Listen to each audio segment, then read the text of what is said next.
sometimes we have a false perception that the traditional is something that is static and is something that has not evolved over time, when in fact, traditional is actually a term that we use out of convenience in a way.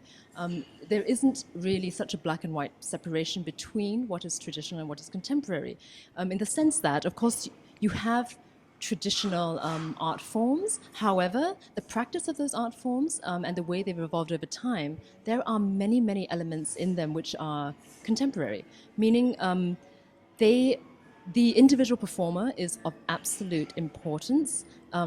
Improvisation usually plays a very big part within traditional performance. Each of those performers, especially the master performers, they really know how to gauge different audiences. They know how to adapt their performances for different audiences in different settings, in different contexts.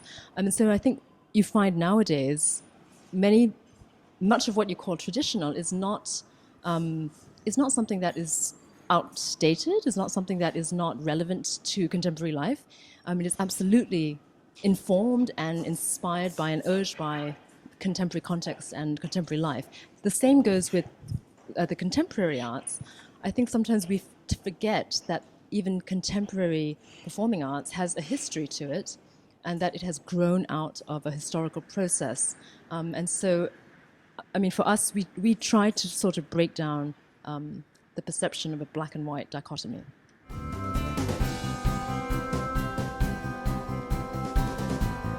Of the fact that many of these traditional art forms have been banned or proscribed or outlawed is actually a testament to the relevance and the power of them in contemporary times. It really is, because many of them are, like you said, they have social criticism built into the very form itself. And so a dalang, for example, will comment and make some kind of satire out of the current political situation. It's part and parcel of what he does.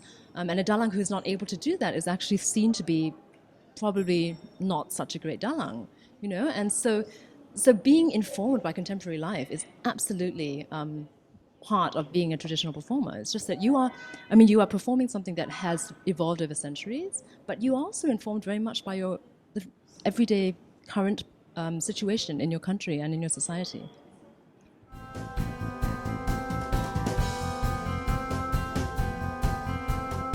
Well, we've always taken a non-confrontational approach, because what we do is we work very closely with the communities themselves and the masters themselves. And to be honest, a confrontational approach with the performing arts is actually counterproductive. And so what we try to do is just sort of make them irrelevant, neutralize them. I mean, you know, if they try to outlaw you, just ignore them. You know, that's what we've done for actually many, many years. And in a way, it's sort of worked, because somehow you would find actually some of these people who do outlaw such things, somewhere in them there is a sense that actually it is still part of your heritage and it is still part of your tradition. And so they haven't gone about enforcing those things with in very, very comprehensively at all, actually.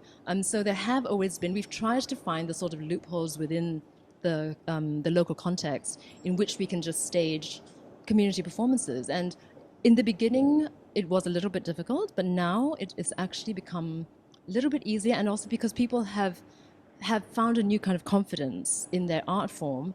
The young people have also found a new sense of self, actually, and pride, great pride in what they do. And I think, I mean, it's quite amazing to see. I think even local authorities are starting to sort of be inspired by it.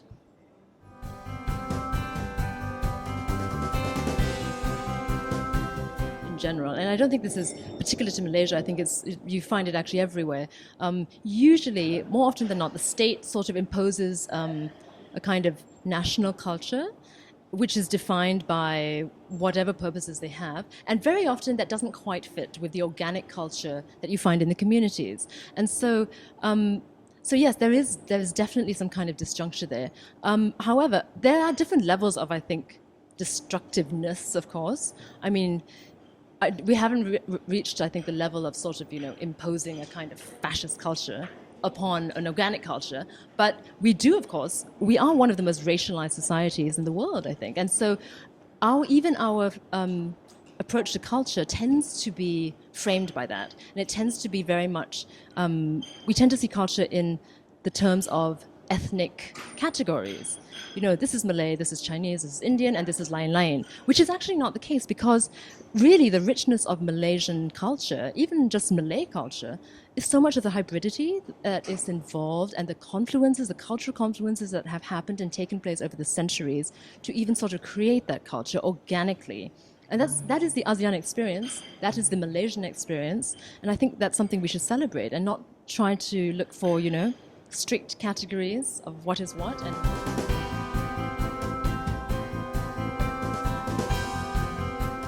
for example, when you see something like sort of National Day Parade or something, usually what you see is, okay, the Malay dance, the Chinese dance, the Indian dance, and to be honest, sometimes it's not quite what the communities actually practice.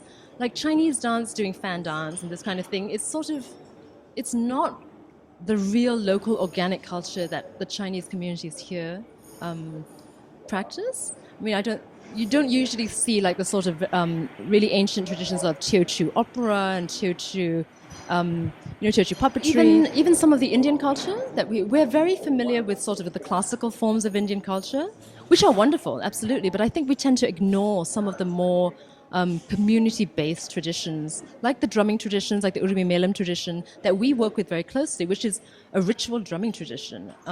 And we work with probably the most fabulous group, not just in the country, but possibly in the world. Incredible drummers. I mean, they are really world-class, but they haven't really been given a platform. I mean, we try to give them as much platform as we can, and everyone who sees them is really blown away by them. But, you know, there's just those sorts of shifts that I think sometimes need to take place. I mean, also the other thing is, even Malay culture is a very subtle culture.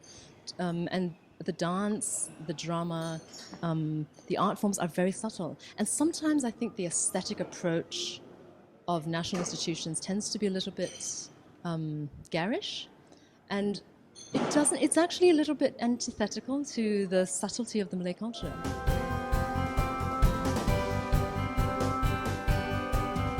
You know, I think arts in general, and traditional arts in particular, it is really irresistible to people. And you know, something that we've discovered is that when we work with our different communities of artists, they are all fascinated by each other.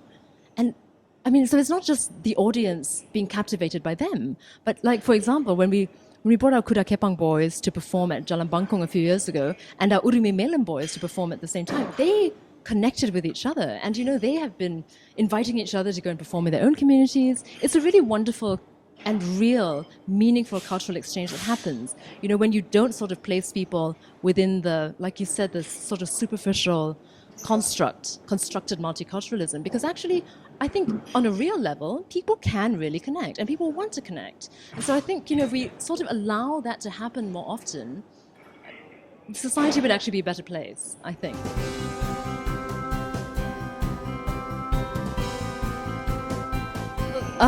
One is naturally some of the drumming traditions. Actually, we will be presenting in 2 weeks from now a kind of presentation of what we call Rentak Bumi, which is sort of some of the different rhythmic traditions of the country all together on one stage, and some of them actually collaborating in terms of what they perform, because they actually blend in very well together. They also, again, they learn from each other, they find sort of inspiration from each other. And we have masters in I would say every single state. You have a kind of gendang master or a dabus master or a rebana master.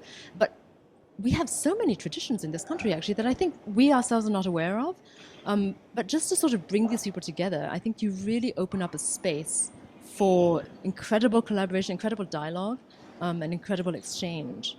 One of the other things we're actually doing is, we've been working on this for a while, actually, and I think we'll probably realize it next year, is an adaptation of Macbeth into the wayang kulit screen.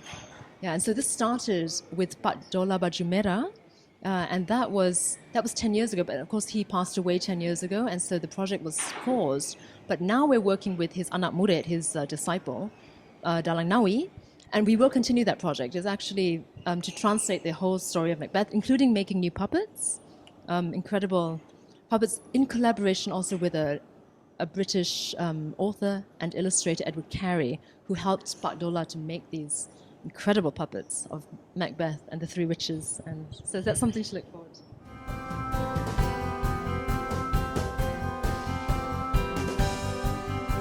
Well, I think the key thing is that it is an organic process and that it comes from the artists themselves and the communities themselves.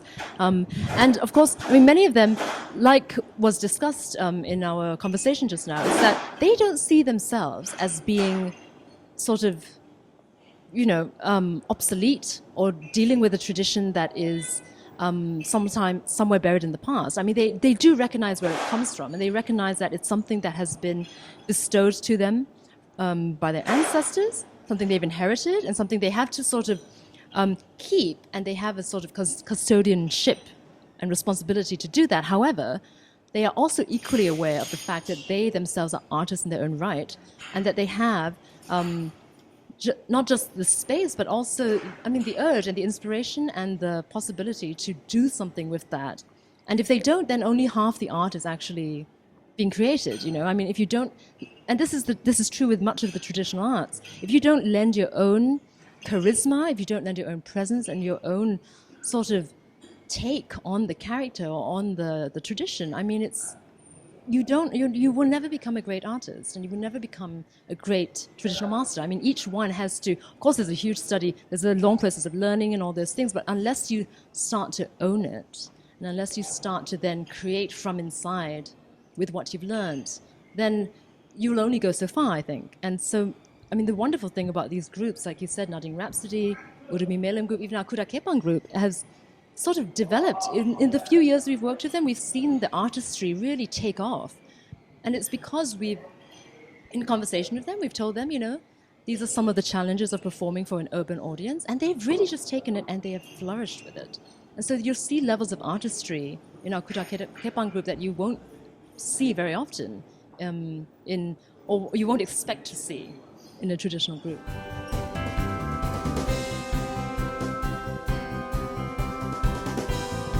Well, in terms of support and infrastructure for the artists themselves, I mean, I think a lot more can be done. It's not just in terms of funding, but I think to create opportunities for exchange, for conversation. And I think it's really a wonderful thing, and not much of this has been done, that to create opportunities for artists themselves and traditional groups themselves to meet and really interact with each other and learn from each other and sort of work on some kind of collaboration. I mean, and collaboration doesn't always have to come out in the form of some kind of fusion, which is sometimes that's successful, sometimes it's not. But I think a meaningful process of engagement is really important for anything to happen, right? So just to be given the space to create something without probably even an end product in mind, I think that's really lacking here. I mean, there have been, of course, attempts to, bring things together and things, but very often, like you said, it tends to be product-driven or result-driven, and therefore there's not all that much space to really sort of immerse yourself in another community's culture and artistic tradition. And I think that would be something really enriching, and all of the performers that we work with, all of the communities are very open to it. So I think and we've actually suggested it to people like JKKN. I hope they come on board. I mean, Dato' Noliza was actually very interested in this idea. So I hope it's realized, I hope this kind of thing can really be taken and allowed to happen, because I think it would be very meaningful.